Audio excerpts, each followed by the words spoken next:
हम्म। तो आज हम लोग वैसे मैंने सोचा था कि ये वीडियो जल्दी आए सीपीयू शेड्यूलिंग की। लेकिन मुझे थोड़ा सा लेट हो गया, मैं भी थोड़ा बिजी रहता हूँ। तो मैं माफ़ी चाहता हूँ आप लोगों से। लेकिन अब हम लोग सीपीयू शेड्यूलिंग पढ़ने जा रहे हैं। तो अगर आप प्रीवियस टॉपिक से इसे कनेक्ट नहीं करेंगे तो आपको समझ में नहीं आएगा। देखिए क्या क्या कनेक्ट करने के लिए हम बोल रहे हैं आपसे। जैसे सबसे पहले हम लोग ने इंट्रोडक्शन पढ़ा, ओएस का इंट्रोडक्शन। आप उस बात को मत भूलिएगा। सबसे पहले हम लोग ने ओएस का इंट्रोडक्शन पढ़ा। ओएस का इंट्रोडक्शन पढ़ने के बाद जब ओएस का इंट्रोडक्शन पढ़ रहे थे तो हमने उसमें पढ़ा कि ओएस के मेन काम क्या होते हैं। तो जो सबसे बड़ा काम था ओएस का, प्रोसेस को मैनेज करना। प्रोसेस को मैनेज करना कि प्रोसेस एक सिंगल प्रोसेसर के साथ हम लोग कई सारे प्रोसेस को किस तरह रन कर सकते हैं। ये सबसे बड़ा काम था। तो अगली वीडियो में हम लोग ने पढ़ा कि प्रोसेस के कंपोनेंट्स क्या होते हैं। उसी प्रोसेस के लिए आगे हम लोग बात कर रहे हैं कि प्रोसेस के कंपोनेंट्स क्या होते हैं। जैसे कि प्रोसेस किस स्टेट में होता है, शुरुआत में न्यू में रहता है, फिर रेडी में होता है, फिर रनिंग में आता है, देन वेटिंग में, फिर टर्मिनेटेड। ये सब स्टेट्स पढ़ी। वो कौन सी चीजें होती हैं बैकग्राउंड में जो प्रोसेस को सीपीयू तक लेकर आती हैं, या पीसीबी के बारे में पढ़ा हम लोग ने। पीसीबी क्या होता है, प्रोसेस क्या होता है, प्रोसेस की स्टेट्स क्या हैं। और शेड्यूलर्स पढ़े हम लोग ने, short term scheduler, long term scheduler. और अब हम लोग बहुत इंपॉर्टेंट टॉपिक सीपीयू शेड्यूलिंग को पढ़ने जा रहे हैं। कहाँ पर होती है ये सीपीयू शेड्यूलिंग, क्या काम करती है सीपीयू शेड्यूलिंग, होता क्या है, तो चलिए देखते हैं। देखिए, जैसे ये एक प्रोसेस है। प्रोसेस की ये न्यू स्टेट थी। उसके बाद ये रेडी स्टेट थी। ये प्रोसेस की रनिंग स्टेट थी। ये वेटिंग स्टेट थी। देन ये टर्मिनेटेड स्टेट थी। अब यहाँ पर ये सारा ऐसा पूरा कनेक्ट था ना। अब देखिए, ये रेडी स्टेट है, ये वेटिंग स्टेट है, ये रनिंग स्टेट थी, और ये टर्मिनेटेड स्टेट थी। ठीक है। तो इस स्टेट में कौन, जैसे कि यहाँ पर न्यू स्टेट में है। न्यू स्टेट से, जैसे हम लोग ने बात किया था, long term scheduler new state से प्रोसेस को रेडी स्टेट में लाता है। तो किस तरह से वो प्रोसेस को चुनेगा यहाँ पर कि कौन सा प्रोसेस अब आना चाहिए रेडी स्टेट में, या कौन सा प्रोसेस रेडी स्टेट से रनिंग में जाना चाहिए। इस चीज के पीछे शेड्यूलिंग टेक्निक्स काम आती है। कोई भी रैंडम प्रोसेस रनिंग में नहीं जा सकता है। कोई भी रैंडम प्रोसेस न्यू से रेडी में नहीं जा सकता है। क्यों नहीं जा सकता है? क्योंकि अगर हम लोग कोई भी प्रोसेस उठा के दे देंगे तो ये हमारे सिस्टम की परफॉर्मेंस को बहुत ज्यादा इफेक्ट करेगा। तो कुछ सर्टेन हमारे पास टेक्निक्स होती हैं जिनसे हम लोग ये तय करते हैं कि अब अगला प्रोसेस कौन सा आने वाला है हमारे सीपीयू के पास रन होने के लिए। और आगे बात करते हैं। तो देखिए हमारे पास नेक्स्ट क्या है। इंट्रोडक्शन पे आते हैं, सीपीयू शेड्यूलिंग के इंट्रोडक्शन में आते हैं। क्या क्या बोला जा रहा है कि इंट्रोडक्शन में आते हैं। सबसे पहले तो हम लोग देखते हैं कि सीपीयू शेड्यूलिंग का जरूरत क्यों पड़ती है। पड़ती है? जब हमारा सिस्टम सिंगल प्रोसेसर के साथ बहुत सारे प्रोसेस कराने के लिए सोचता है, एक सिंगल प्रोसेसर के साथ उसको जब बहुत सारे प्रोसेस कराने होते हैं, देन वहां पर सीपीयू शेड्यूलिंग काम आती है। एक प्रोसेस है, उसको बहुत सारे काम कराने हैं। कब किस काम को कराना है जो हमारा प्रोसेसर जो तेज काम कर पाए, इसके पीछे कौन काम करता है? सीपीयू शेड्यूलिंग काम करती है। तो देखो भाई, मल्टी प्रोग्रामिंग करने के लिए हमें सीपीयू शेड्यूलिंग की जरूरत पड़ती है।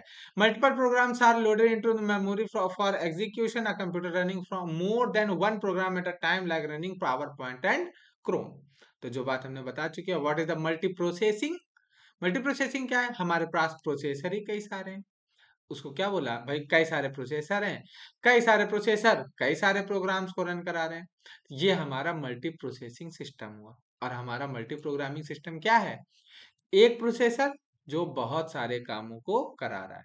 तो सीपीयू शेड्यूलिंग की जरूरत हमें सबसे ज्यादा मल्टी प्रोग्रामिंग में पड़ेगी कि हमारा सीपीयू किस प्रोग्राम को कब कराएगा। आगे चलते हैं। What is the multi tasking. और मल्टी प्रोग्रामिंग ये फिर वही आ गया। Multitasking execution of multiple task at a time. Multiple tasking is logical extension of multi programming. यही लॉजिकल एक्सटेंशन है मल्टीटास्किंग किसका? मल्टी प्रोग्रामिंग का। जो बेसिक कॉन्सेप्ट है आपका वो मल्टी प्रोग्रामिंग है। आगे देखते हैं। Multi programming works on the concept of context switching. हम लोग ने बात की थी what is the context switching and what is this is the work of dispatcher.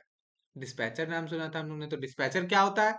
Dispatcher वो होता है जो पीसीबी को पीसीबी लोड करता है सीपीयू में, और पीसीबी मतलब जो हमारी जब एक प्रोसेस रनिंग स्टेट में जाती है, देन उसकी उसके पीसीबी को सीपीयू में लोड करना, और प्रीवियस प्रोसेस की जो एग्जिस्टिंग हमारे जो वैल्यूज होती हैं, उसका प्रोग्राम काउंटर होता है, उसके रजिस्टर्स होते हैं, उनको पीसीबी में लिखना। ये काम किसका है?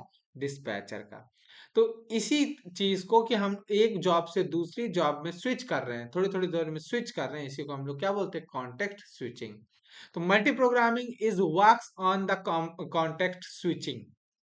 इसका मतलब जब हमें एक प्रोसेसर के साथ कई सारे काम कराने पड़ेंगे तो ऑब्वियसली हमें बार बार बार बार चेंज करना पड़ेगा अपना काम। थोड़ी देर इसको, थोड़ी देर इसको, थोड़ी देर इसको कराना पड़ेगा। This is the context switching. आगे बात करते हैं मल्टी थ्रेडिंग, वो बाद में बात करेंगे हम लोग। अभी बात करते हैं इधर।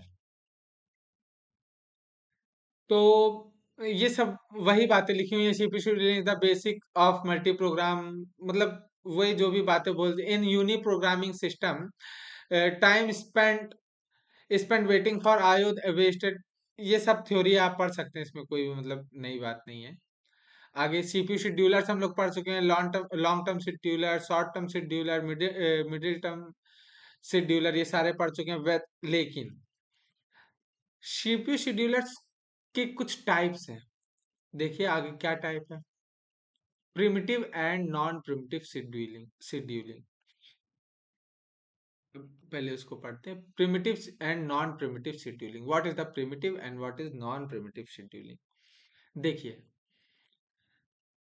प्रिमिटिव जबरदस्ती बोल सकते हैं, नॉन प्रिमिटिव बिना जबरदस्ती।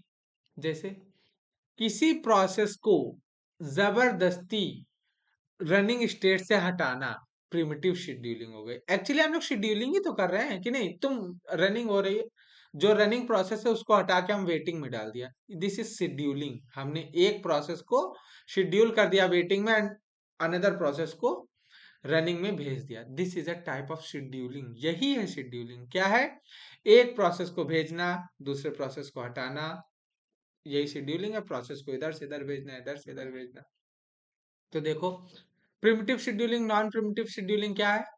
तो ऐसी शेड्यूलिंग जिसमें प्रोसेस को जबरदस्ती एक स्टेट से दूसरे स्टेट में भेजा जाता है। मतलब प्रोसेस टर्मिनेट होना नहीं चाह रहा था, प्रोसेस वेटिंग में नहीं जाना चाह रहा था, लेकिन हमने क्या किया?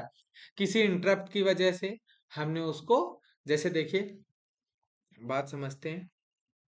देखिए, जैसे ये स्टेट्स बहुत बार बनानी पड़ी यार। देखो भाई, देखिए, जैसे यहाँ पर रनिंग स्टेट में है प्रोसेस इस बार, इस समय। एक मिनट, इसका यूज करते हैं हम लोग थोड़ा सा।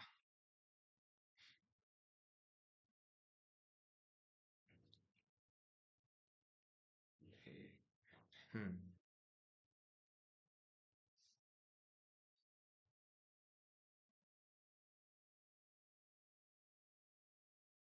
इसको छोड़ ही देते हैं। कुछ नई चीज यूज करने के लिए। तो देखते हैं। जैसे यहाँ पर कोई हमारा प्रोसेस रनिंग स्टेट में है एक टाइम पर, लेकिन यहाँ पर कोई इंटरप्ट जनरेट होता है। तो उस इंटरप्ट जनरेट होने के कारण हमें इस रेडी रनिंग रनिंग स्टेट में जो हमारा प्रोसेस था उसे क्या करना पड़ेगा? वेटिंग स्टेट में भेजना पड़ेगा कि अरे, अभी तो इंटरप्ट जनरेट हो गया है, अभी आप यहाँ से हटें और हम पहले इंटरप्ट को सर्व करेंगे, देन आपको सर्व करेंगे। This is primitive scheduling. मतलब हमने जबरदस्ती इस प्रोग्राम को क्या कर दिया? यहाँ से हटा दिया। और नॉन प्रिमिटिव शेड्यूलिंग क्या होती है? कि हमने जबरदस्ती उसको नहीं हटाया, बट प्रोसेस हमारा खत्म ही हो गया और वो कहाँ चला गया है? टर्मिनेटेड स्टेट में। This is non primitive scheduling. देखो भाई, क्या है नॉन प्रिमिटिव शेड्यूलिंग? जब हम प्रोसेस को जबरदस्ती रनिंग स्टेट से नहीं हटा रहे हैं। वो या तो कोई आईओ अपना ऑपरेशन करने के लिए वेटिंग स्टेट में अपने आप अपने मन से चला गया है, या वो टर्मिनेट हो गया, उसका काम पूरा हो गया है। तो सीपीयू शेड्यूलिंग डिसीजन में take place when a process, देखो सीपीयू शेड्यूलिंग कब होती है, कब कब होती है? Switches from running to waiting state, switches from running to ready state, ये सारे स्विचेस। अब देखें, Process 1, for situation 1 and 4, there is no choice in terms of scheduling. A new process must be selected for execution. There is a choice, however, situation 2 and 3. तो देखिए, जैसे process terminate जब होगा, तो this is non primitive scheduling. Process जब terminate हो रहा है, तो हमने उसको जबरदस्ती टर्मिनेट नहीं किया है, उसका काम हो गया है, देन वो टर्मिनेट हो गया। एंड वन में क्या है, switches from running to waiting state, वो खुद से यहाँ पर जाना चाहता है। कहाँ पर जाना चाहता है? वेटिंग स्टेट में जाना चाहता है, क्योंकि उसको कोई आईओ ऑपरेशन करवाना था। लेकिन switches from running to waiting state, sorry, switches from running to ready state और switches from waiting to ready state. अच्छा, अब एक बात आप समझिए, थोड़ा सा यहाँ पर ध्यान देने वाली बात है, थोड़ी सी ध्यान देने वाली बात है, और थोड़ा सा समझने भी वाली बात है। देखिए भाई, देखिए, थोड़ा खाली स्लाइड मिलती तो ठीक था।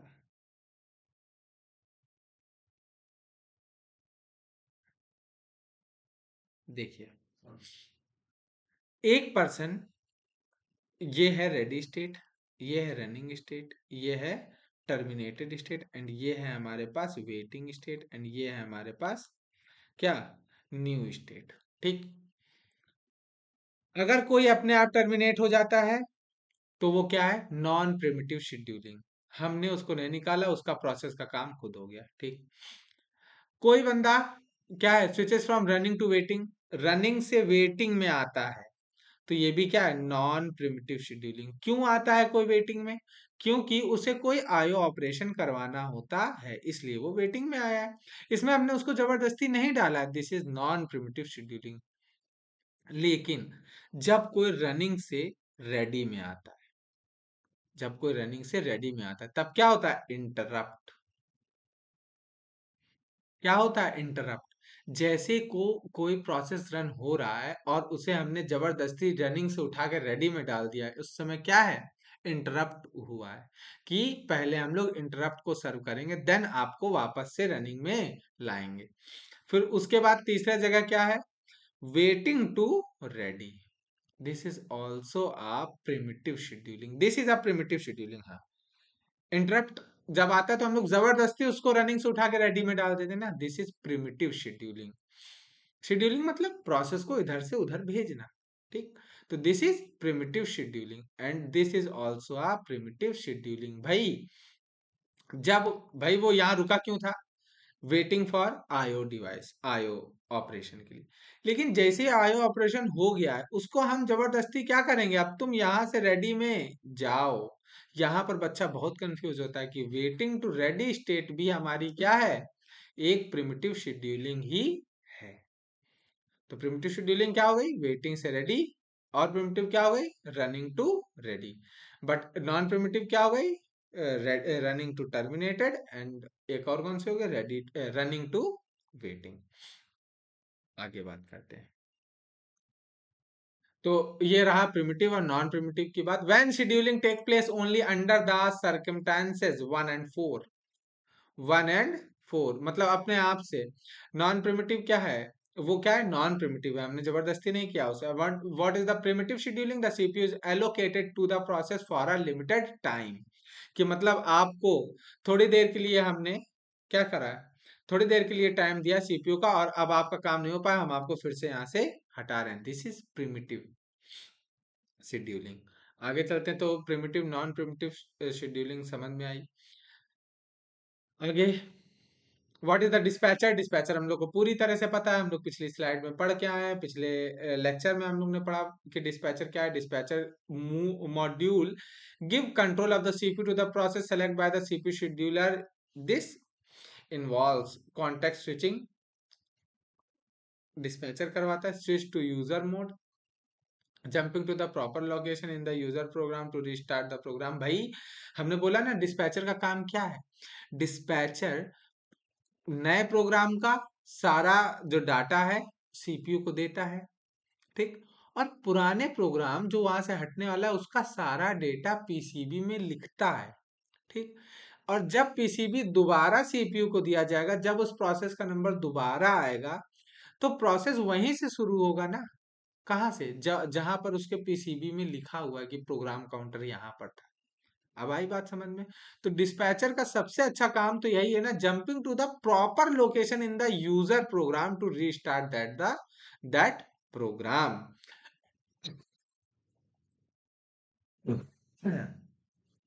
आगे, what is the switching context पढ़ चुके हैं हम लोग। Switching to user mode, user mode में भी अभी उसके बारे में भी हम लोग इस पॉइंट के बारे में आगे समझते हैं। What is the user mode and what is the kernel mode, हम लोग सबसे पहले वाले एग्जाम्पल, सबसे पहले वाली वीडियो में हमने पढ़ा है यूजर मोड क्या होता है और कर्नल मोड क्या होता है। आगे देखते हैं डिस्पैच लेटेंसी, बात की डिस्पैच लेटेंसी की बात हम लोग करते हैं।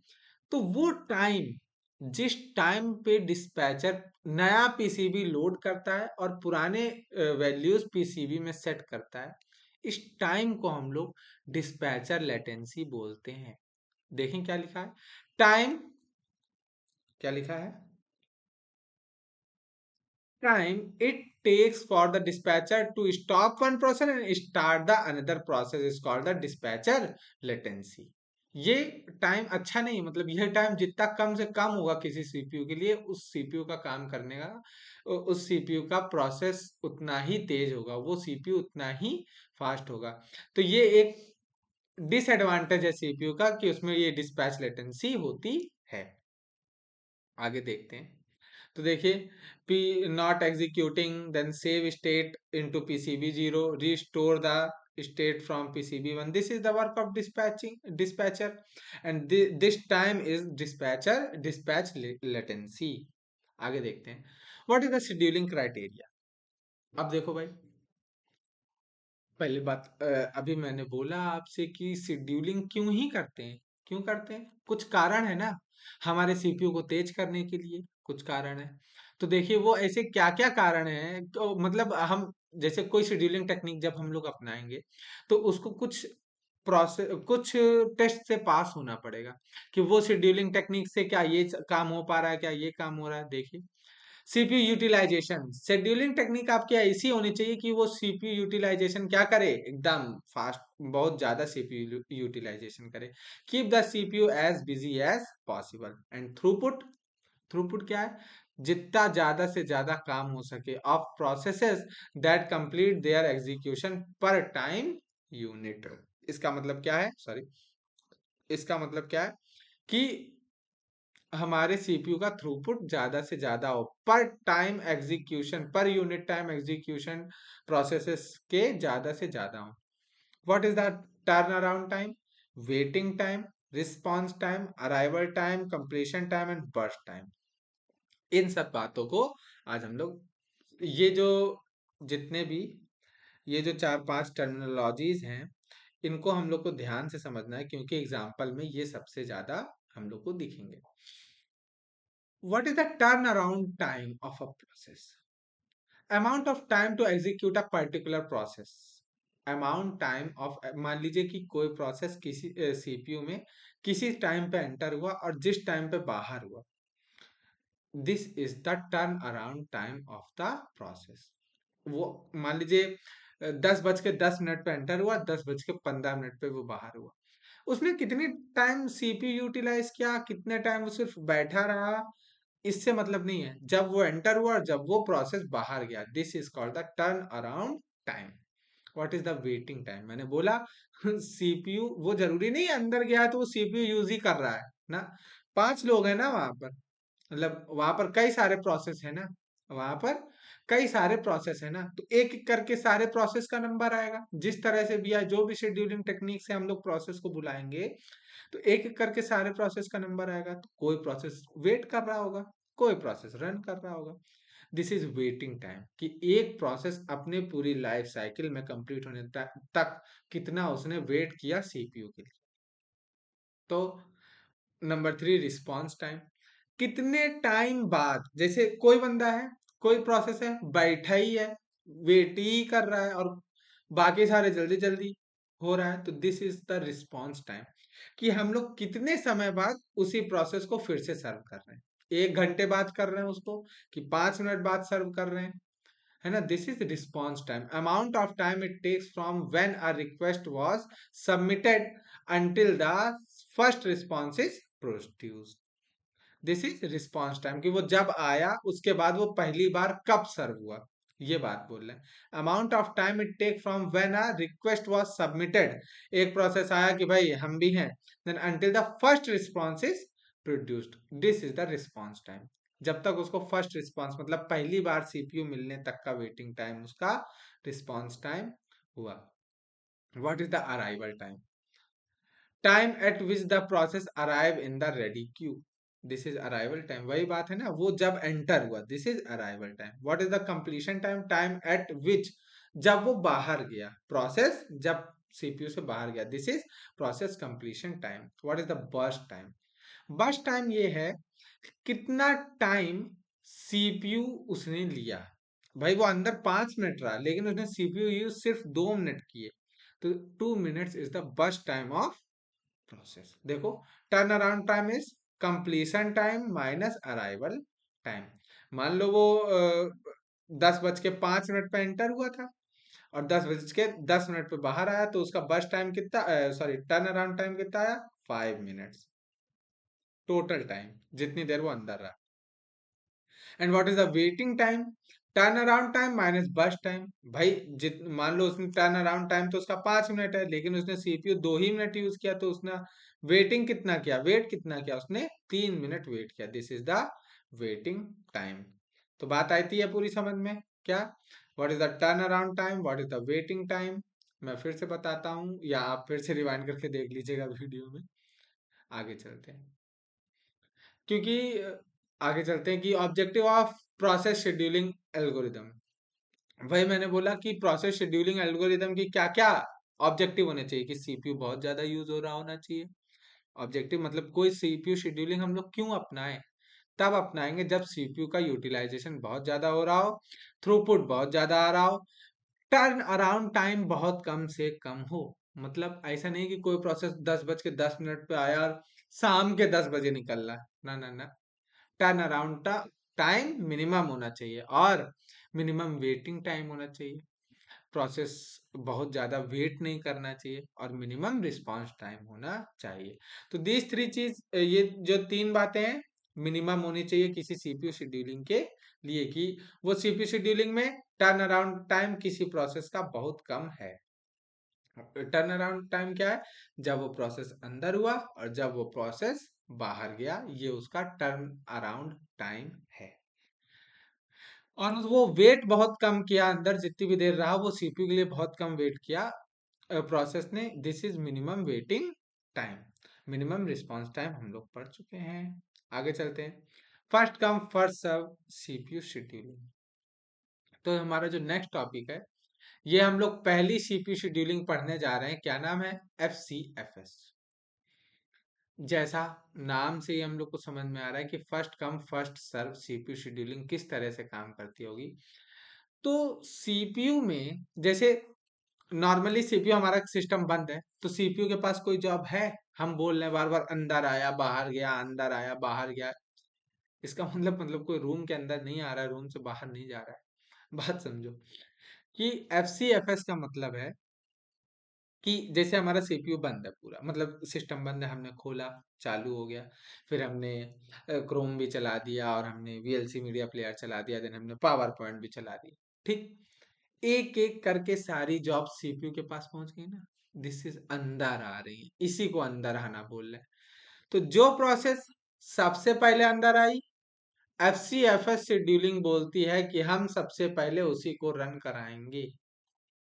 क्या बोलती है? सबसे पहले first come and first serve. जो प्रोसेस सबसे पहले अंदर आया हम उसको सबसे पहले रन कराएंगे। फिर चाहे वो जितना भी बड़ा प्रोसेस हो, चाहे वो जितना भी छोटा प्रोसेस हो, चाहे वो इंपॉर्टेंट हो या चाहे वो इंपॉर्टेंट ना हो। अब बताओ भाई, कोई प्रोसेस आया, बहुत बड़ा प्रोसेस आ गया, चलो वो डिसएडवांटेज है उसकी बात बाद में करते हैं, पहले इसके बारे में कुछ पढ़ लेते हैं। तो FCFS scheduling algorithm is non primitive. ये नॉन प्रिमिटिव है। अभी हम लोग ने प्रिमिटिव नॉन प्रिमिटिव दो तरह की शेड्यूलिंग पढ़ी। नॉन प्रिमिटिव शेड्यूलिंग क्या होता है? इसमें हम लोग जबरदस्ती किसी प्रोसेस को बाहर नहीं निकालते जब तक वो खुद से टर्मिनेट ना हो जाए और जब तक वो खुद से किसी आईओ ऑपरेशन के लिए वेटिंग स्टेट में ना चला जाए। तो CPU scheduling is a non primitive scheduling. पहले जो आया है उसको पूरा सर्व किया जाएगा जब तक वो खुद टर्मिनेट ना हो जाए।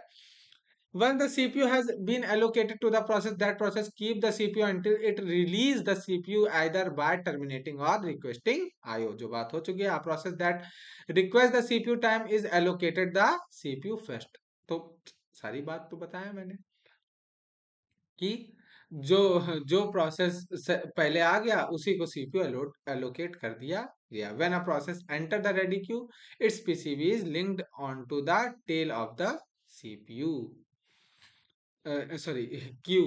जैसे कि ये एक क्यू में काम कर रहा है ना, first come first serve, this is a queue. P1 आया, P1 आया, प्रोसेस 1 आया, कहाँ चला गया? यहाँ चला गया, this is ready queue. Then process 2 आया हमारे पास, देन ये यहाँ चला गया। वही बात बोल रहा है, when a process enter the ready Q.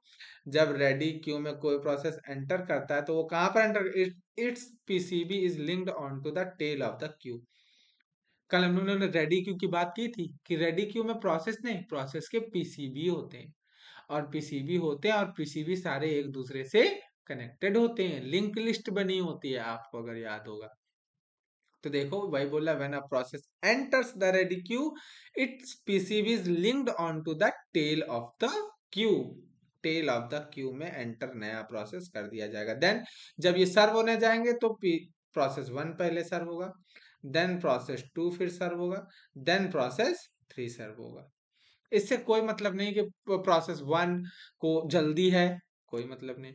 Process 2 को देर है, उसको कोई समस्या नहीं है, वो प्रोसेस 3 के बाद भी रन हो सकता है, लेकिन वो फिर भी प्रोसेस 2 को ही पहले रन करेगा। This is first come first serve CPU scheduling. आगे देखते हैं। जैसे कि वही बात अभी मैंने बोली, हाँ, जैसे कि बात बोली, अब आप समझिए, डिसएडवांटेजेस समझते हैं इसके बाद। When the CPU is free, it is allocated to the process। ये सारी बातें हो चुकी हैं। अब यहाँ पर बात आती है convoy effect. What is the convoy effect? This CPU scheduling technique is suffering from this convoy effect. क्या है कॉन्वॉय इफेक्ट? कोई बहुत बड़ा प्रोसेस आ गया, P1 is very big process, मान लो उसको 10 मिनट चाहिए, और P1 के जस्ट बाद जो P2 है उसको बहुत छोटा प्रोसेस है, 1 सेकंड चाहिए। भाई P2 1 सेकंड के लिए, 1 सेकंड उसको सीपीयू चाहिए, वो क्या करेगा? 10 मिनट उसको वेट करना पड़ेगा। This is longer job. ये एक बहुत बड़ी जॉब है। ये पहले आ गई तो सीपीयू पहले इसको सर्व करेगा, इसके सर्व होने के बाद ही ये वाला प्रोसेस सर्व हो पाएगा, जबकि ये भाई 1 सेकंड का था। तो बात क्या हुई? This is called the convoy effect.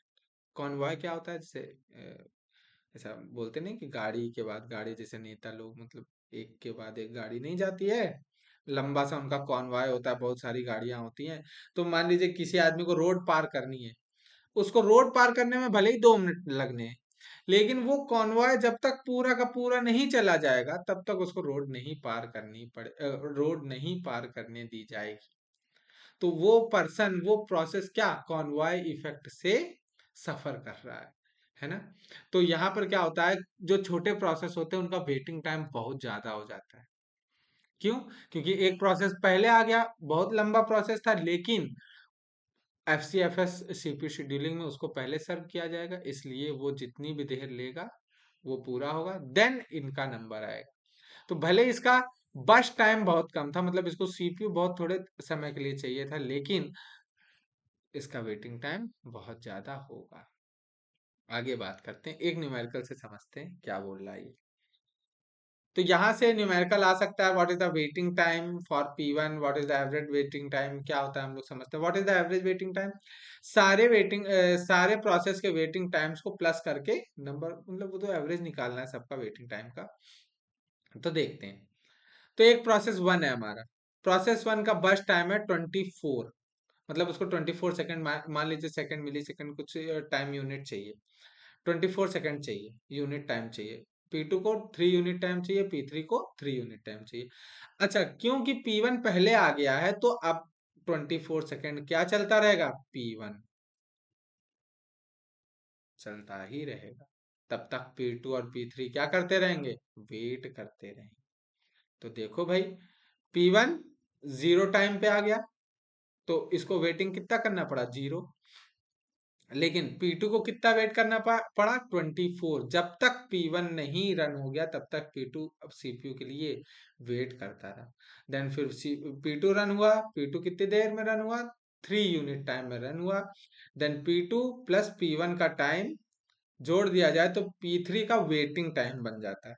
तो P3 का वेटिंग टाइम कितना हुआ, 27। पहले P1 के लिए 24, देन P2 के लिए 3 इज 27, वेट किया P3 ने। तो this is waiting time for this processes, and average waiting time is 17 हुआ। तो यहाँ पर बहुत ज्यादा है एवरेज वेटिंग टाइम, हर एक बंदे को लगभग 17 यूनिट टाइम ज्यादा वेट करना पड़ रहा है नॉर्मल अपने बस टाइम से।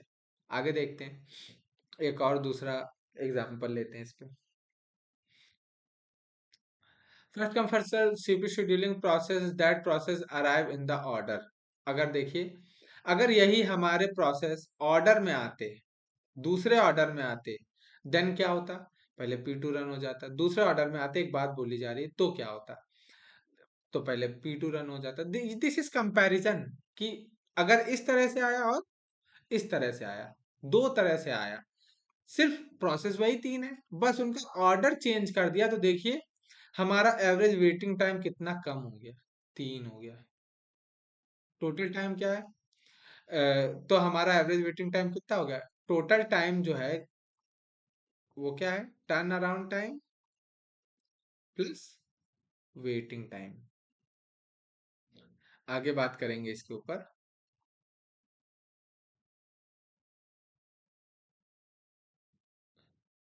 तो क्या बोला गया, अगर हम लोग सिर्फ प्रोसेस का ऑर्डर चेंज कर दें तो वो प्रोसेस क्या हो जाएगा, बहुत कम समय में हो सकता है। This is short process behind long process, अगर शॉर्ट प्रोसेस पहले आ जाए लॉन्ग प्रोसेस के, तो उसका time much better than previous case. तो इसी को कॉनवॉय इफेक्ट बोला गया। आगे देखते हैं इसको ओवरकम किसने किया। तो देखिए, यहाँ पर हम लोग ने पढ़ा कि भाई बड़ी जॉब पहले आ गई तो छोटी जॉब को फेस करना पड़ा, कॉनवॉय इफेक्ट। लेकिन अब हम लोग अगली वाले सीपीयू शेड्यूलिंग टेक्निक में क्या करेंगे, शॉर्टेस्ट जॉब फर्स्ट। नाम से पता चल गया कि अब हम लोग क्या करेंगे, जो छोटी छोटी जॉब होंगी उसको पहले कर लेंगे, जो बड़ी जॉब होगी उसको बाद में करेंगे। तो देखिए भाई, जब हम लोग छोटी छोटी जॉब्स को पहले कर लेंगे और बड़ी जॉब को बाद में करेंगे तो क्या होगा। SJF scheduling algorithm is also non primitive. ये भी क्या है, नॉन प्रिमिटिव है। हमने मान लीजिए हमारे पास 10 जॉब आ गई, 10 जॉब में से जो सबसे छोटी है हमने उसको सिलेक्ट किया, और वो जब तक नहीं हो गई तब तक हमने उसको इधर उधर नहीं भेजा, ना उसको हमने टर्मिनेट किया, सॉरी, ना हमने वेटिंग में भेजा ना रेडी में भेजा। तो ये भी वैसी है, नॉन प्रिमिटिव है। अब वो आएगा कौन, मतलब प्रोसेस आएगा, सबसे छोटे वाले को हम लोग पहले सिलेक्ट कर लेंगे, देन प्रोसेस आएगा, देन उसके बाद उसको हम लोग जब तक टर्मिनेट नहीं हो जाएगा बाहर नहीं भेजेंगे। This is shortest job first. क्या टेक्निक है, कि हमारे पास जितने भी प्रोसेस होंगे, हम उन प्रोसेसेस में से सबसे छोटे प्रोसेस को चूज करेंगे, देन उसको पहले रन कराएंगे। अच्छा, This is SJF. Use these length of schedule the process. Use these lengths of schedule the process with the shortest time. तो देखो भाई, बस टाइम, जिसका बस टाइम कम होगा मतलब वही तो बात है ना, जो प्रोसेस कम टाइम लेना है, जिसको सीपीयू टाइम कम चाहिए, जिसका बस टाइम कम है। बस टाइम क्या है? सीपीयू टाइम जिसको कम चाहिए, जिस प्रोसेस को, उस प्रोसेस को इस शेड्यूलिंग टेक्निक में पहले हम लोग करवा देंगे। तो देखिए, SJF is optimal, gives minimum average waiting time for a given set of processes. इसका ये एडवांटेज है, gives minimum average waiting time for a given set of process. लेकिन आगे देखते हैं, शॉर्टेज ऑफ फर्स्ट के बारे में आगे देखते हैं कि यहाँ पर भी एक समस्या है। शॉर्टेज ऑफ फर्स्ट में भी एक समस्या है। यहाँ पर प्रोसेस जिस इफेक्ट से सफर करते हैं, उस इफेक्ट को बोलते हैं स्टारवेशन इफेक्ट। जैसे बात समझिए, शॉर्टेज ऑफ फर्स्ट में क्या है भाई, मान लो हमारे पास जगह, हाँ यहाँ पे जैसे हमारे पास P1 आया, मान लो P1 पहले आया था, 24 इसको टाइम चाहिए। P2 आया, उसको 2 टाइम चाहिए। P3 आया, उसको 4 टाइम चाहिए। P4 आया, इसको 3 टाइम चाहिए। देन P2 आया, इसको मतलब सीपीयू टाइम बोलना 1 टाइम चाहिए। ठीक है भाई, सबसे कम बस टाइम इसका ये रन हो जाएगा। ठीक भाई, सीपीयू जी आप इसको रन कराएं। सीपीयू के पास P2 रन हो गया, ठीक है। P4 रन हो जाए, सॉरी, फिर P2 रन हो जाए। P2 दो बार लिख दिया। पहले P5 रन हो जाएगा, देन P2 रन हो जाएगा, ठीक है। उसके बाद P4 रन हो जाएगा, लेकिन इधर ही बीच में जब तक उसका नंबर आया ही नहीं, तब तक कौन आ गया? P6 आ गया। देन इसको भी क्या चाहिए? 0.5 चाहिए। देन आप फिर इसको रन कराया जाएगा। अब मेरी बात समझे आप? बेचारा बड़ा प्रोसेस जो है वो बैठा ही रह जाएगा जब तक सारे छोटे छोटे प्रोसेस कंप्लीट नहीं हो जाएंगे। ये बड़ी दिक्कत की बात है भाई, है ना? क्या कि बड़ा प्रोसेस किस चीज से इफेक्ट हो गया? स्टारवेशन से। इसको बोला जा रहा है स्टारवेशन। स्टारवेशन इफेक्ट से बड़ा प्रोसेस इफेक्टिव हो गया। उसको रन नहीं कराया जा रहा है जब तक सारे प्रोसेस रन नहीं कराए सारे छोटे प्रोसेस रन नहीं कराए जा रहे हैं। तो देखिए, यहाँ पर भी समस्या हो गई शॉर्टेज ऑफ फर्स्ट में। This is the disadvantage of shortage of first, कि यहाँ पर जो बड़े प्रोसेस हैं वो बहुत ज्यादा वेटिंग टाइम उनका हो जाता है। आगे देखते हैं, difficult is knowing of the length of the next CPU request. आगे, as if algorithm is optimal, it cannot be implemented at the level of CPU scheduling. There is no way to know the length of the next CPU burst time. ये shortest remaining time first के बारे में वो लिखा हुआ है। Shortest time, shortage of first के बारे में ये लाइन जो है, ये शॉर्टेस्ट रिमेनिंग टाइम फर्स्ट के बारे में लिखी हुई है। आगे हम लोग पढ़ेंगे इस लाइन को, अभी आप यहाँ पर ध्यान ना दें।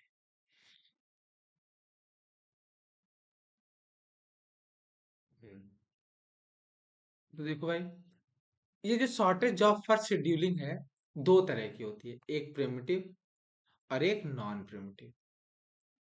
तो जो प्रिमिटिव वर्जन है इसका और नॉन प्रिमिटिव, ये दो तरह के वर्जन है। जो अभी हम लोग ने पढ़ा, this is non primitive version, कि जब हमने इसको एक को ले लिया, देन जब तक वो पूरा नहीं हो जाता हम तब तक क्या नहीं करेंगे, उसको नहीं हटाएंगे। This is non primitive version.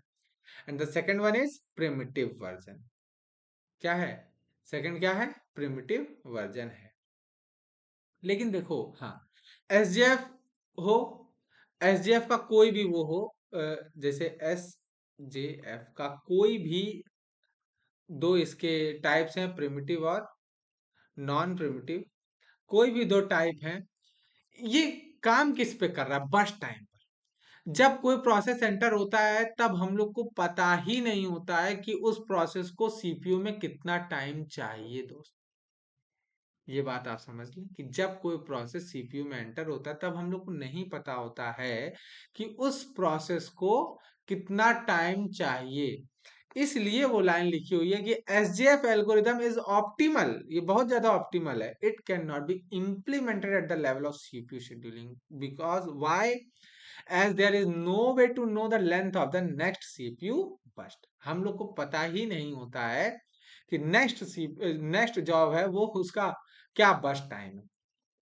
तो बस ये एक थियोरेटिकल कॉन्सेप्ट है कि शॉर्टेज ऑफ फर्स्ट टाइप की भी एक एल्गोरिदम हो सकती है, जिसमें हम लोग क्या करें, हम लोग क्या करें, छोटी जॉब को पहले करा लें। और जैसा कि एफसीएफएस में जो दिक्कत आई थी कि उसमें छोटी जॉब्स को बहुत ज्यादा वेटिंग टाइम हो रहा था, लेकिन इसमें क्या वही हमने ओवरकम करने के लिए नई शेड्यूलिंग बनाई उसमें, लेकिन ये इम्प्लीमेंटेड ही नहीं है, इम्प्लीमेंटेबल ही नहीं है। तो देखो, दो तरह के वर्जन है, प्रिमिटिव और non primitive. Non primitive version क्या है कि इसमें हम लोग सीपीयू शेड्यूलिंग छोटी वाली जॉब को लेंगे एंड देन जब तक वो पूरे टर्मिनेट नहीं हो जाएगी उसको रन कराएंगे, फिर सबसे छोटी को लेंगे और फिर उसको रन कराएंगे, लेकिन ये इम्प्लीमेंटेड नहीं है, इम्प्लीमेंटेबल नहीं है। अब प्री एम्प्टिव क्या है, प्रिमिटिव क्या है, इसमें हम लोग क्या करेंगे, तो देखो पहले हम लोग एग्जाम्पल से समझेंगे। ये है नॉन प्रिमिटिव की, हमारे पास P1 है प्रोसेस, P2 है प्रोसेस, P3 है, P4 है, देन इसका बस टाइम है 6। देन हमने सबसे पहले किसको सिलेक्ट किया, P4 को। P4 को सिलेक्ट करने के बाद 3 मिनट इसको चलाया, 3 मिनट मतलब यूनिट टाइम चलाया। देन उसके बाद P1 को चलाया like this, then this is the waiting average waiting time of the processes. ये बात आपको समझ में आ रही है यहाँ पर, तो this is the average waiting time of process है यहाँ पर, ठीक। ये शॉर्टेस्ट जॉब फर्स्ट का तरीका हो गया। What is the burst time, कि मतलब P1 को 6 यूनिट, P1 को 6 यूनिट टाइम चाहिए था सीपीयू में, P2 को 8 यूनिट टाइम चाहिए था सीपीयू में। तो हम लोग के पास सबसे छोटा प्रोसेस कौन सा है यहाँ पर, ये 3 है, इसलिए हमने सॉरी P4 है इसलिए हमने P4 को पहले रन कराया, देन उसके बाद P1 है, देन P3 है, देन P2 है। तो इसलिए यहाँ पर जो एवरेज वेटिंग टाइम होता है बहुत कम होता है शॉर्टेज ऑफ फर्स्ट। अब आगे देखते हैं शॉर्टेज रिमेनिंग टाइम फर्स्ट क्या है। ये वही है कि एसजेएफ की दो टेक्निक्स, कौन कौन सी, प्रिमिटिव और एक नॉन प्रिमिटिव। नॉन प्रिमिटिव हम पढ़ के आ रहे हैं एंड देन अब हम लोग प्रिमिटिव पढ़ने जा रहे हैं। प्रिमिटिव में क्या होगा, इसका नाम है shortest remaining time first. Shortest remaining time first जो प्रोसेस है, जो ये टेक्निक है, ये सबसे कम, ये सबसे ज्यादा ऑप्टिमल है। इसमें एवरेज वेटिंग टाइम सबसे ज्यादा कम होगा, मतलब प्रोसेस का जो सेट है, किसी प्रोसेस सेट का एवरेज वेटिंग टाइम सबसे ज्यादा कम होगा। तो हम लोग ये मान सकते हैं कि कोई भी सीपीयू शेड्यूलिंग हम लोग नई टेक्निक बनाए तो वो इससे ज्यादा ना हो, इससे ज्यादा हो, सॉरी, हाँ, हाँ, कोई भी नई सीपीयू शेड्यूलिंग टेक्निक बनाए तो वो अप्रोक्स इसके आसपास आना चाहिए, जितना वेटिंग टाइम ये दे रहा है, इस इतना तो वेटिंग टाइम नहीं दे सकते, लेकिन इसके आसपास तो होना चाहिए। आगे देखते हैं। तो प्रिमिटिव शेड्यूलिंग में क्या है, हम लोग क्या करते हैं, जब जैसे कि हमारे पास सबसे छोटा प्रोसेस क्या है, यहाँ पर सबसे छोटा प्रोसेस है P2। हम लोग डायरेक्ट एग्जांपल से इसको समझते हैं, सॉरी, नहीं, अभी हमारे पास जीरो टाइम पे, हाँ, अराइवल टाइम पर बात करते हैं। What is the arrival time, जब कोई प्रोसेस सीपीयू में एंटर करता है is called the arrival time of the process. तो टाइम जीरो पर सबसे पहले प्रोसेस कौन था हमारे पास, P1। तो जब हमारे पास कोई प्रोसेस ही नहीं है, एक ही प्रोसेस है, तो देन हम लोग उस प्रोसेस को रन कराएंगे। तो हमने P1 को रन कराना शुरू किया, 1 यूनिट टाइम हुआ, ये क्या बचा, 7 बचा ना, अब इसको 7 और चाहिए। 1 यूनिट टाइम होते ही इसके पास प्रोसेस, सीपीयू के पास दूसरा प्रोसेस आ गया P2, जिसका बर्स्ट टाइम कम है पिछले वाले से, ठीक। हमने क्या किया, शॉर्टेस्ट रिमेनिंग टाइम फर्स्ट है तो हम लोग शॉर्टेस्ट जॉब को फिर से कराने लगे, एक से कराना शुरू किया, लेकिन 1 से 5 के बीच में, ये मान लीजिए सेकंड चल रहे हैं, 1 सेकंड से लेके 5 सेकंड के बीच में हमारे पास P3 भी आ चुकी थी और P4 भी आ चुकी थी, क्योंकि ये सेकंड मतलब 2 सेकंड में ये एंटर हो चुकी थी सीपीयू में, और ये 3 सेकंड में ये भी एंटर हो चुकी थी सीपीयू में। तो देखो, मेरी बात समझ, थोड़ा गौर करिएगा कि 1 सेकंड रन हुआ P2, रन फर्स्ट सेकंड में, पहले सेकंड में सीपीयू एंटर हुआ, देन वो, उसको 4 सेकंड बस टाइम चाहिए था, देन P2 रन होना शुरू हुआ। हमने P1 को जबरदस्ती यहाँ से हटा दिया कि भाई तुम हट जाओ, हमारे पास एक नया प्रोसेस आया जिसका बस टाइम तुमसे कम है, तो तुम हट जाओ, हम पहले इसको रन कराएंगे। देन इसका टाइम तो बचा रह गया, this is called the remaining time. अब इसका रिमेनिंग टाइम 60 है। अब देखो, 1 सेकंड और रन हुआ, हमारा सीपीयू और चला 1 सेकंड, क्या हुआ, सेकंड 2 में एक नई जॉब आ गई P3। लेकिन जब हमने कंपेयर किया इसको इससे, तो इसने क्या बोला कि भाई ये तो 4 सेकंड चाह रहा था बस टाइम, और तुम चाह रहे हो 9। तो हमने क्या किया, तुम अभी रन नहीं होगे, वही वाला पहले वाला रन होता रहेगा। देन थर्ड सेकंड में हमारे पास कौन आया, P4 आया। फिर हमने कंपेयर किया, ना भाई, अभी भी जो नया वाला प्रोसेस है वो ज्यादा टाइम मांग रहा है पुराने वाले से, देन तुम रन होते रहो।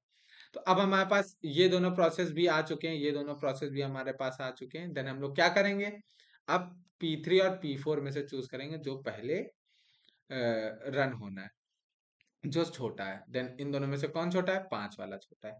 देन 5 मतलब P4 वाला छोटा है, तो हम लोग P4 को रन कराना शुरू किया। P4 को रन कराना शुरू किया तो 5 सेकंड बाद P4 टर्मिनेट हुआ। देन हम लोग वापस, अब इन दोनों में बचे हुए में देखेंगे, इसका 7 बचा और इसका 9 बचा हुआ है। तो देन हम लोग पहले 7 वाले को, जो छोटा है जिसका रिमेनिंग टाइम कम है, उसको पहले रन कराया गया, और फिर P3 को रन कराया गया। तो देखिए, इसमें जो एवरेज टाइम आ रहा है वो सबसे कम आ रहा है, 6.5। मेरी बात पूरी समझ में आई? अभी एक बार और देखिएगा आप।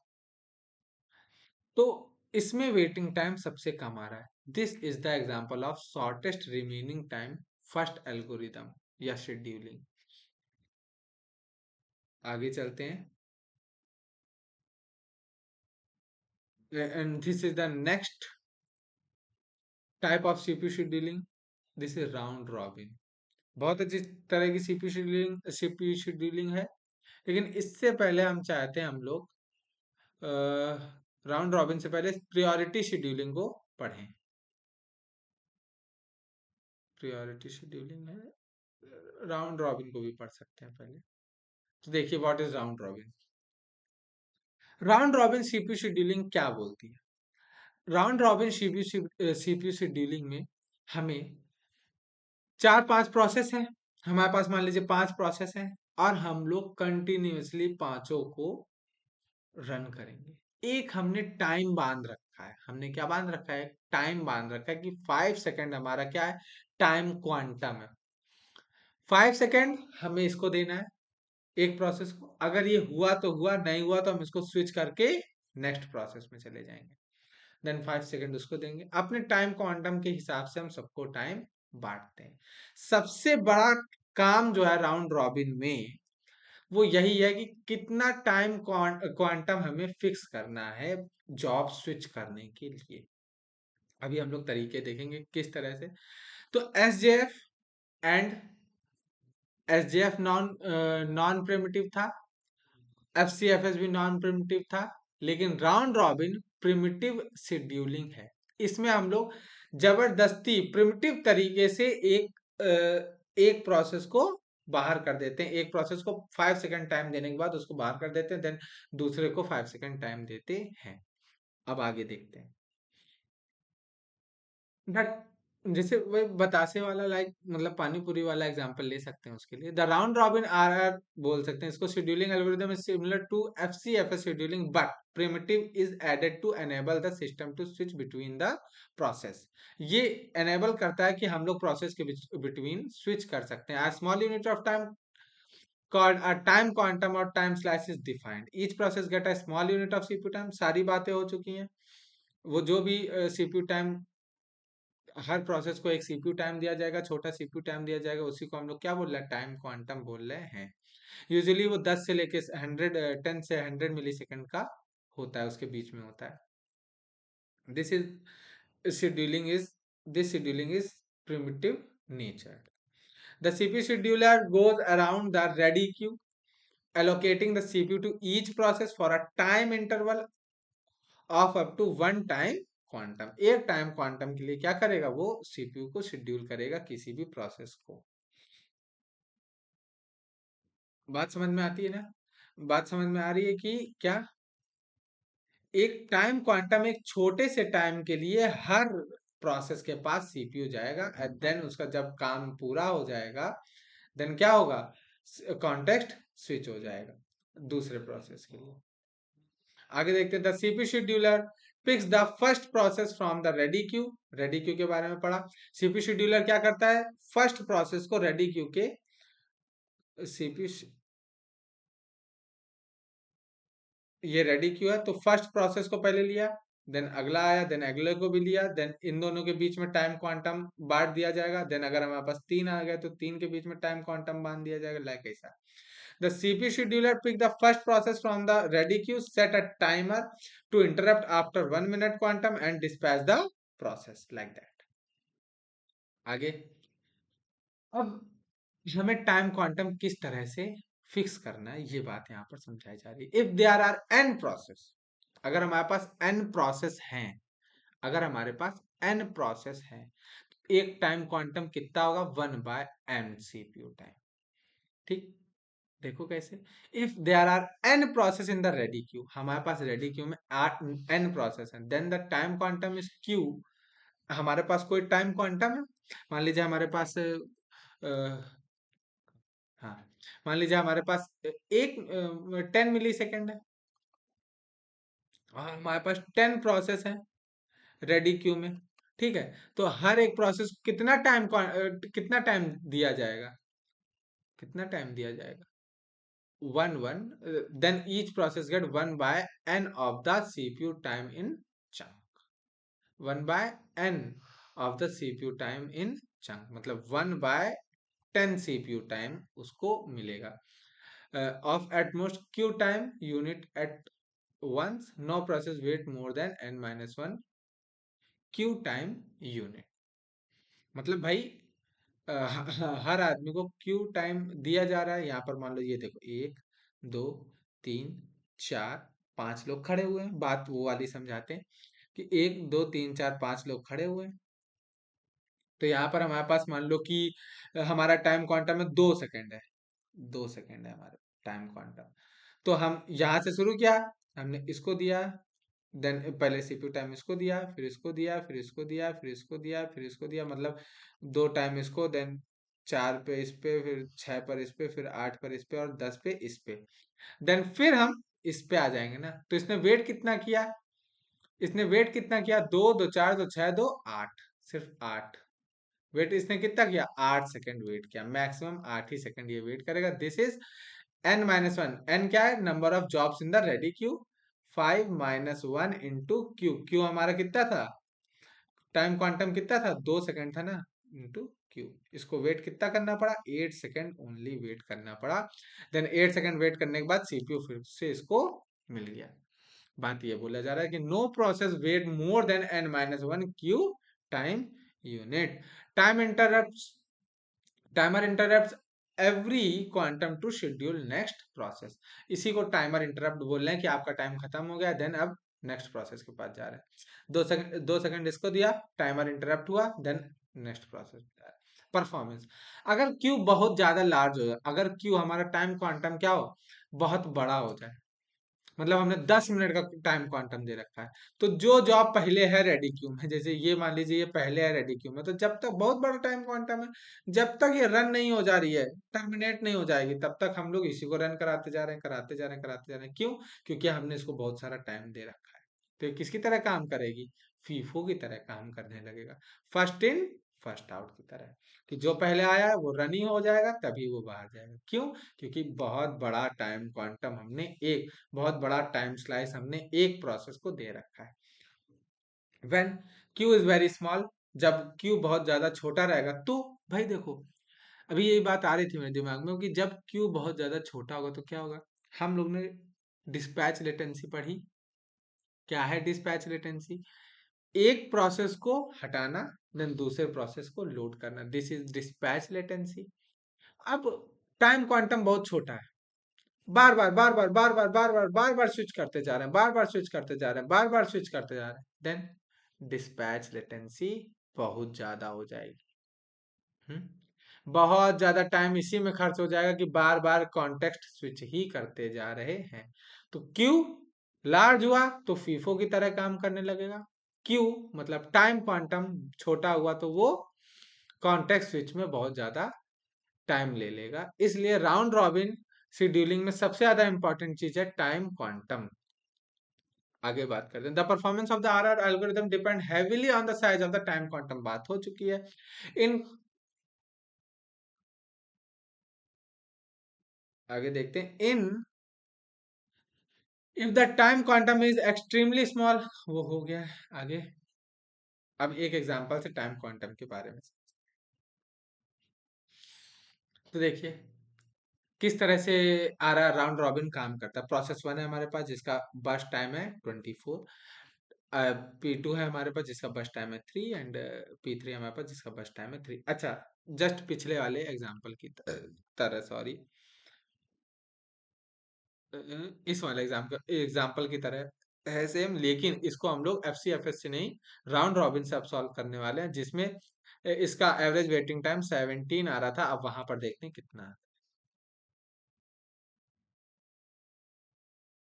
ये देखिए, तो हमने टाइम क्वांटम कुछ दे रखा होगा, कोई छोटा टाइम क्वांटम दे रखा होगा। तो पहले इसको रन कराया P1 को, भाई P1 पहले आया था, देन P1 को रन कराया। 3 सेकंड दिया हुआ देखिए, 0 to 4 3 सेकंड है यहाँ पर, सेकंड नहीं होगा, सेकंड नहीं होगा, बस एक टाइम यूनिट डिस्क्राइब करने के लिए हम बार बार सेकंड बोल दे रहे हैं, इसको टाइम यूनिट यूनिट यूनिट बोला जा रहा है, 3 यूनिट टाइम बोल सकते हैं, वैसे हम सेकंड बोल रहे हैं, आप उसको इग्नोर करें। 3 यूनिट टाइम P1 को दिया, देन कितना हो गया, 21 हो गया। देन 3 यूनिट टाइम P2 को दिया, क्या हो गया, ये तो खत्म ही हो गया 3 यूनिट टाइम में। 3 यूनिट टाइम फिर P3 को दिया, देन वो भी खत्म हो गया। देन अब सारे में क्या करते जा रहे हैं, P1 को ही रन कराते जा रहे हैं। देन यहाँ पर इसका वेटिंग टाइम कितना हुआ भाई, P1 ने वेट किया ना 3 और 3, 6 यूनिट ही तो वेट किया भाई, कितना वेट किया, 6 यूनिट ही तो वेट किया। That typically heavier average turn around time than SJF but better responses. क्या है, टर्न अराउंड टाइम इसका भले ही ज्यादा है कि कोई प्रोसेस कितनी देर पहले अंतर 0 में एंटर हुआ और 30 में बाहर आया, this is turn around time. P1 0 पे एंटर हुआ, देन 30 पर बाहर आया। टर्न अराउंड टाइम भले ही ज्यादा हो, लेकिन जो इसका रिस्पॉन्स टाइम है वो बहुत ज्यादा अच्छा है। Q should be large compared to context switch time। आगे देखते हैं, process time 10, quantum context switch 0। आगे देखते हैं भाई, इस पर बाद में बात करेंगे। ये एक ग्राफ से समझाया जा रहा है टर्न अराउंड टाइम और टाइम क्वांटम के बीच में, मतलब अगर हम लोग टाइम क्वांटम बढ़ाते हैं टर्न अराउंड टाइम पर वो क्या इफेक्ट डालेगा, ये बात यहाँ पर समझाई गई है। तो इसको आप खुद भी पढ़ सकते हैं, हम स्लाइड आपको भेज देंगे, क्योंकि ये एग्जांपल्स ये बातें ज़्यादा न्यूमेरिकल में यूज़ नहीं होंगी। देन राउंड रॉबिन के बारे में पढ़ते हैं। कुछ क्या है यहाँ पर, the time quantum should be large compared with the context switch time, it should be not be too large. The time quantum should be large compared with the context switch time, it should be not too large. मतलब context switching time से तो ज्यादा होना चाहिए है, मतलब time quantum, लेकिन बहुत ज्यादा नहीं होना चाहिए। मतलब जितनी देर में कॉन्टेक्स्ट स्विच हो रहा है पता चला उतनी ही देर में टाइम क्वांटम खत्म हो गया, तो जॉब का तो नंबर ही नहीं आएगा।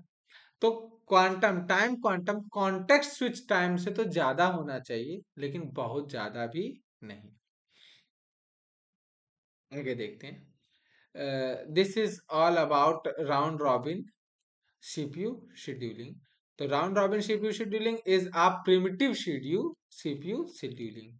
आगे देखते हैं, प्रायोरिटी शेड्यूलिंग।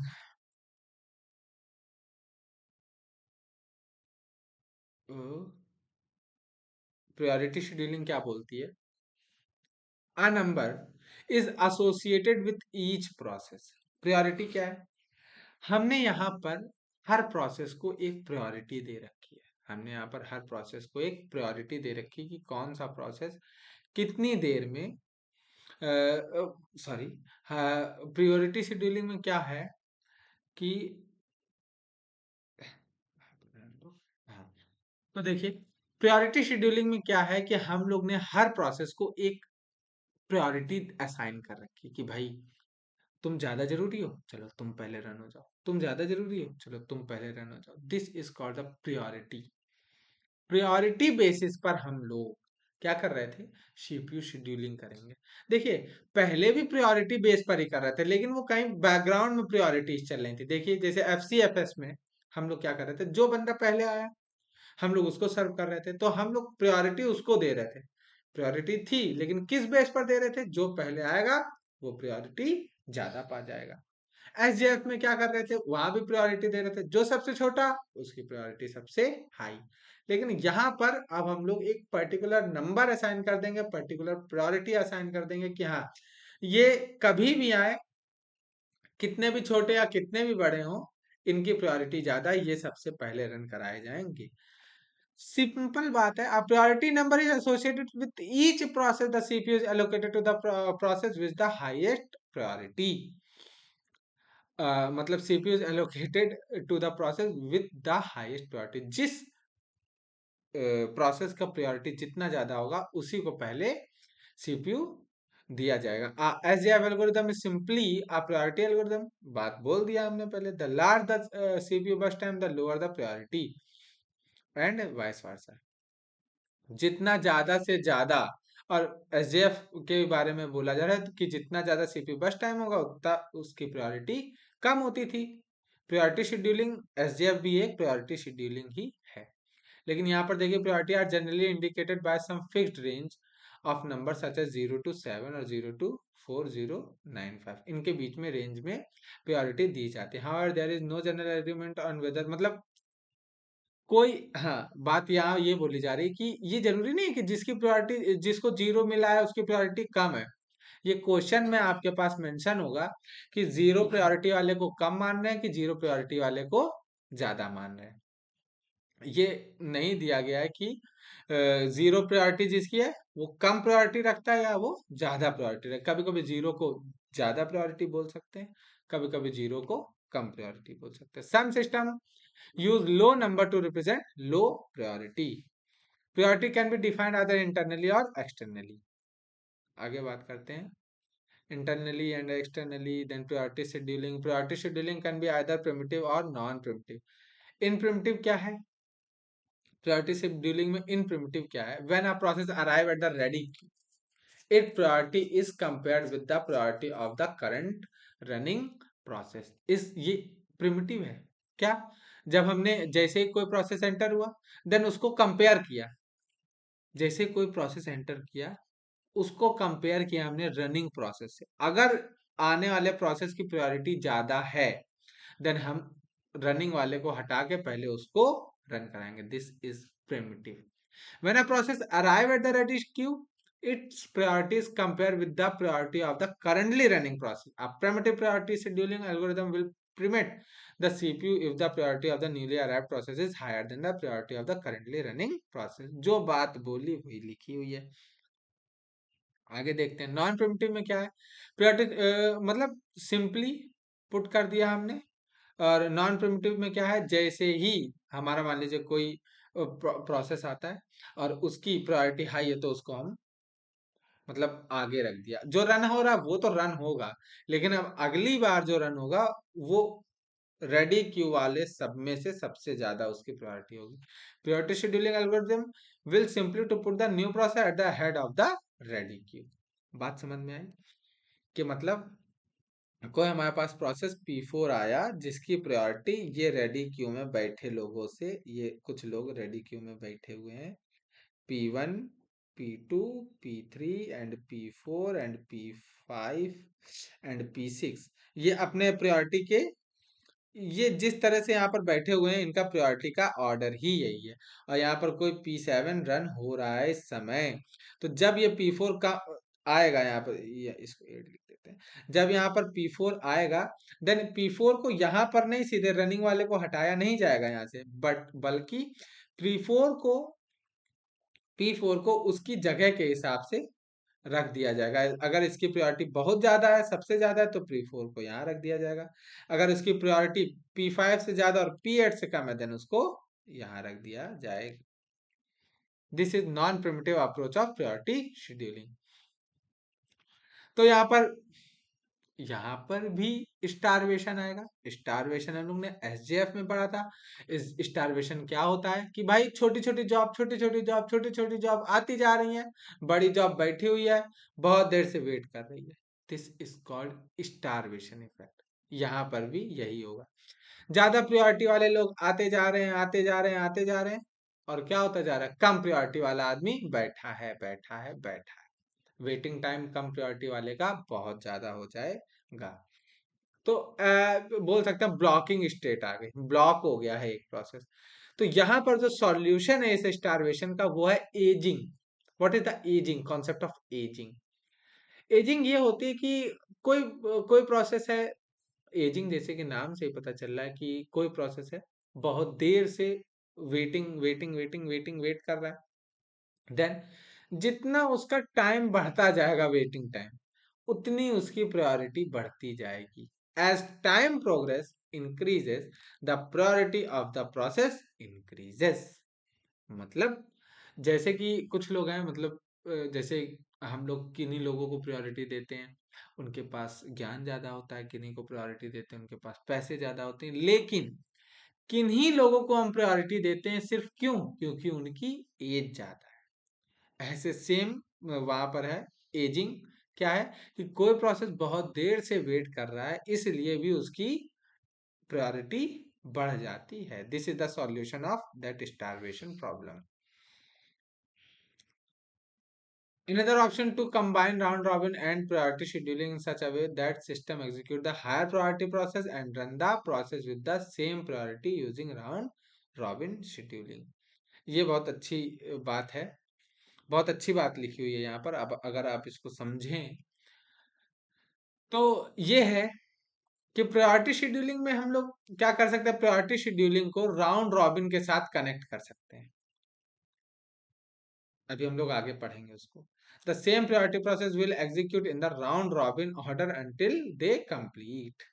अभी हम लोग आगे पढ़ेंगे, जब हम लोग मल्टी लेवल क्यू पढ़ेंगे तब वहां पर इसको समझेंगे।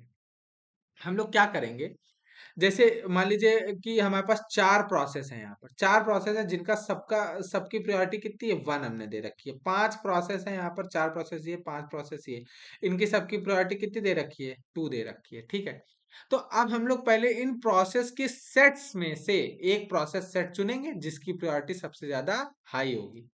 तो यहाँ पर कौन काम आया, प्रायोरिटी शेड्यूलिंग काम आई, कि सबसे पहले कौन सा सेट को चूज किया जाए, ऐसे सेट को चूज किया जाए जिसमें ज्यादा प्रायोरिटी वाले वो रखे हुए हैं, प्रोसेस रखे हुए हैं। फिर से बात समझते हैं, अभी हमें लगता है आपको नहीं समझ में आया।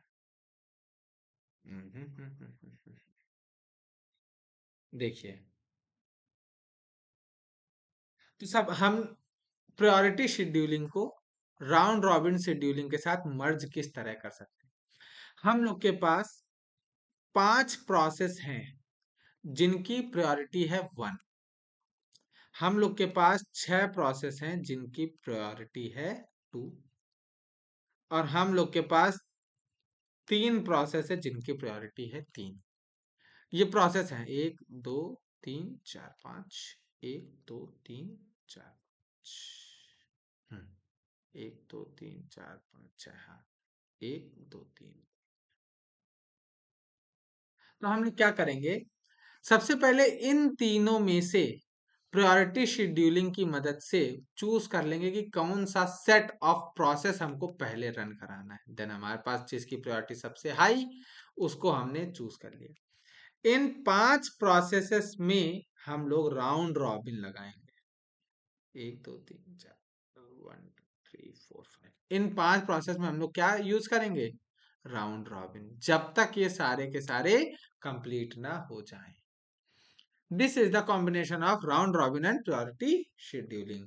This is another way of scheduling.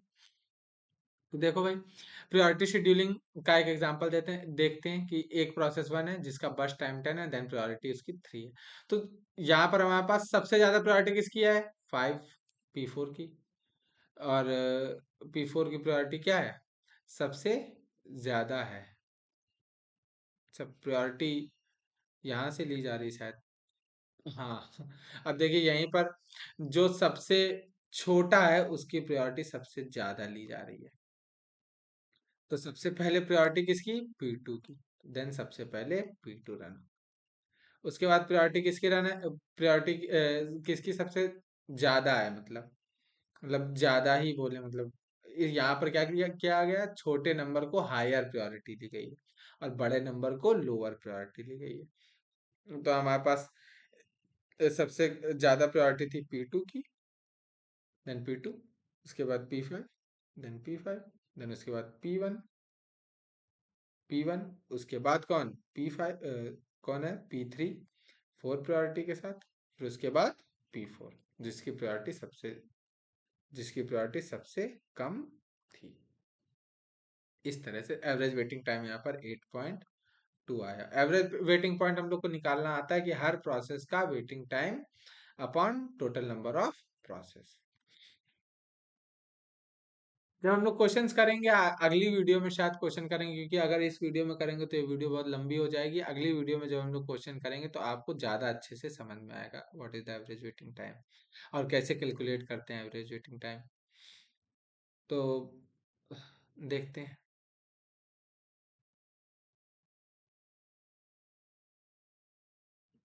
हम्म,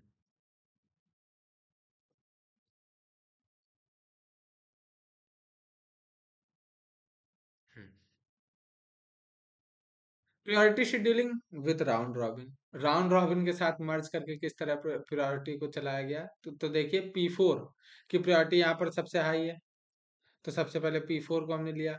लेकिन यहाँ पर दो प्रायोरिटीज ऐसी हैं, दो हमारे पास प्रोसेस ऐसे हैं जिनकी प्रायोरिटी सेम है। अब इन P2 और P3 को हम लोग लगातार चलाएंगे एक साथ राउंड रॉबिन फैशन में। देखो P2 और P3 राउंड रॉबिन फैशन में चलते जा रहे हैं यहाँ तक।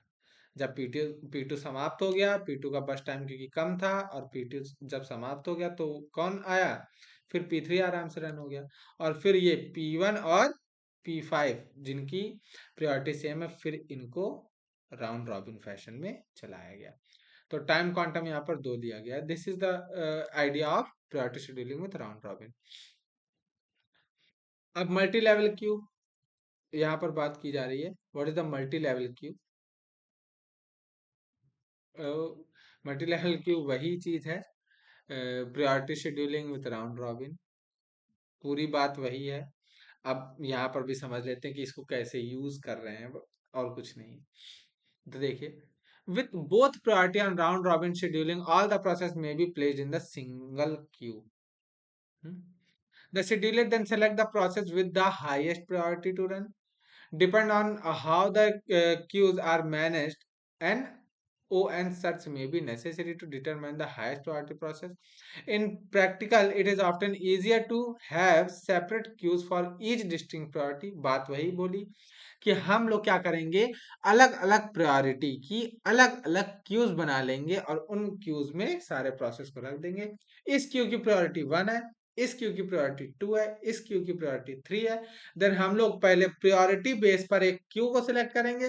देन एक क्यू सिलेक्ट करने के बाद हम लोग राउंड रॉबिन फैशन में उस क्यू के अंदर जितने भी प्रोसेस है उनको रन करेंगे। बात यही खत्म होती है। देखिए ये प्रायोरिटी 0 है, प्रायोरिटी 0 में इतने प्रोसेस है, प्रायोरिटी 1 के इतने प्रोसेस, प्रायोरिटी 2 के इतने प्रोसेस है। ये सारी क्या है? क्यूज हैं। ये सारी क्यूज हैं। और इन सारी क्यूज को हम लोग क्या करेंगे? क्या करेंगे हम लोग? इन सारी क्यूज में से एक क्यू को सिलेक्ट करेंगे, किससे? प्रायोरिटी शेड्यूलिंग से। और एक सिलेक्ट करने के बाद मान लीजिए हमने प्रायोरिटी 0 वाली को सिलेक्ट किया, और इन सारे को किससे सर्व करेंगे? किस शेड्यूलिंग से सर्व करेंगे? राउंड रॉबिन फैशन में इनको पूरा कराएंगे। बात खत्म होती है।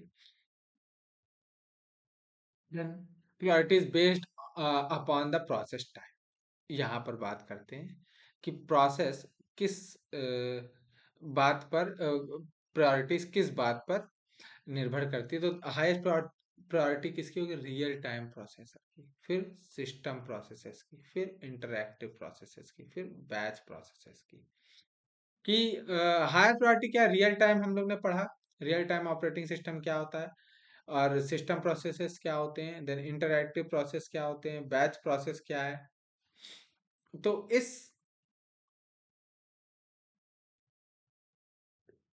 अ, इस सीक्वेंस में प्रायोरिटी होती है। ये सारे प्रोसेस हैं अलग अलग, इनकी प्रायोरिटी सबसे ज्यादा है। रियल टाइम प्रोसेस की प्रायोरिटी सबसे, रियल टाइम ऑपरेटिंग सिस्टम हम लोगों ने पढ़ा था कि रियल टाइम ऑपरेटिंग सिस्टम क्या होता है भाई, अगर उसका काम टाइम पर नहीं हुआ तो वो काम काम नहीं। नहीं, वो काम काम नहीं, वो काम होने से ज्यादा मतलब नुकसान ज्यादा हो जाएगा। तो then priority is high of real time process. Real time process है कोई, सबसे पहले उसको सर्व किया जाएगा। देन सिस्टम प्रोसेस, सिस्टम के अंदर कोई अपडेट आ रहा है, कुछ आ रहा है, system process. Then interactive process, यही वीडियो चल रही है, या इनको बाद में भी कर सकते हैं हम लोग, थोड़ा लैग करेगा, कोई समस्या नहीं। फिर बैच ऑपरेटिंग सिस्टम पढ़ा था हम लोग ने। बैच ऑपरेटिंग सिस्टम क्या होता है, कुछ सेम टाइप की जॉब्स को रन कराने के लिए। देन उसमें ज़्यादा डीप में नहीं जाते, बस एक आपको ओवरव्यू देने के लिए लगाया गया है। क्वांटम में, हाँ, यहाँ पर बात आती है।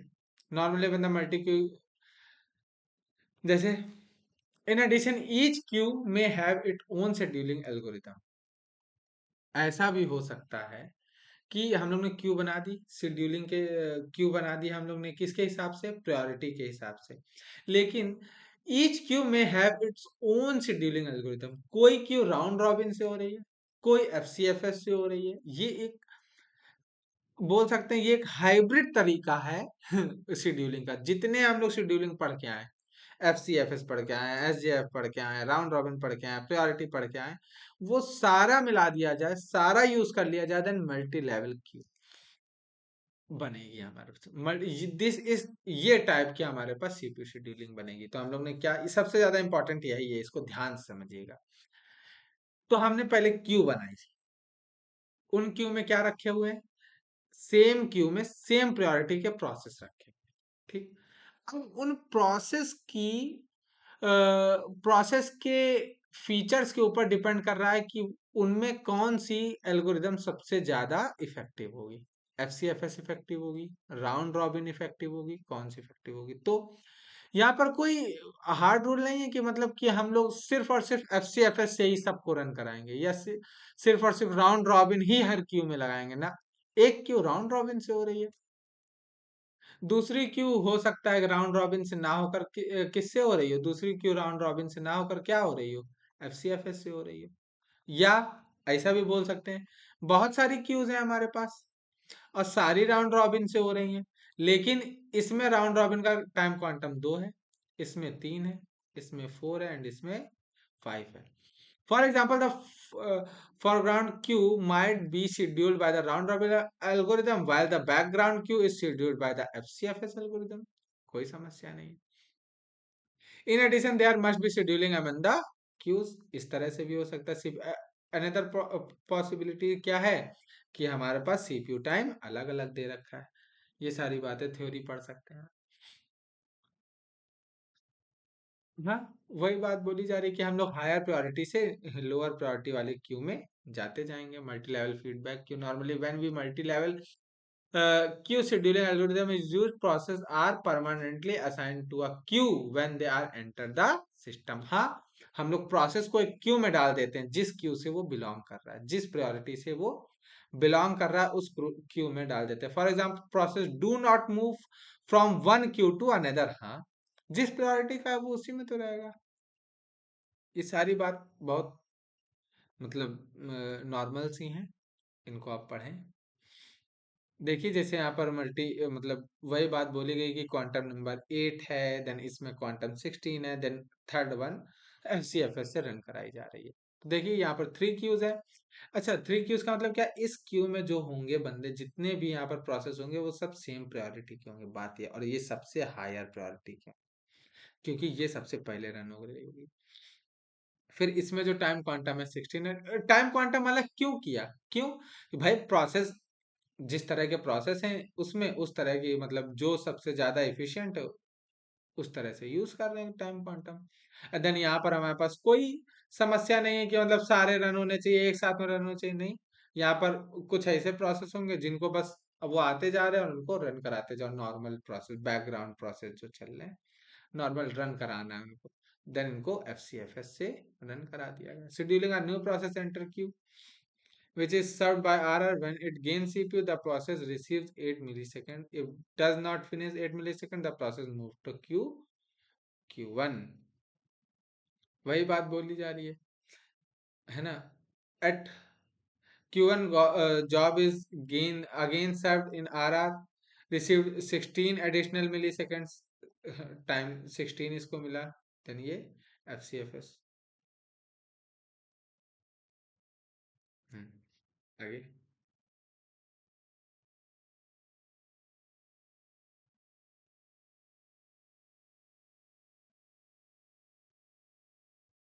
हम्म, ऐसा भी बोल सकते हैं कि यहाँ पर जो क्यूज हैं, हम्म, ठीक है, आगे चलते हैं। Multi-level feedback queue. Multi-level feedback queue scheduler defined by the process number of queue scheduling algorithm for each queue। सब हर queue के लिए अलग अलग scheduling algorithms है। Method used to determine when to upgrade a process, मतलब method used to determine when to demote a process, method used to determine which queue is process will be entered। ये सारे मतलब multi level feedback Q में ये पता करना होगा ना कि method use to determine whether queue a process will enter when the process need survives again can be implemented uses multi-level feedback queue। वही बात है कि कब कौन सा प्रोसेस यूज लगाया जाएगा, कौन से प्रोसेस को किस क्यू में डालना है, कौन से प्रोसेस को अपडेट करना है, कौन से प्रोसेस को कहाँ जाना है, ये सारी बातें मल्टी लेवल क्यू में याद रखनी है। Multi level feedback Q scheduler defined by the following parameters. In parameters के साथ उनको मल्टी लेवल फीडबैक क्यू को डिफाइन किया जाता है।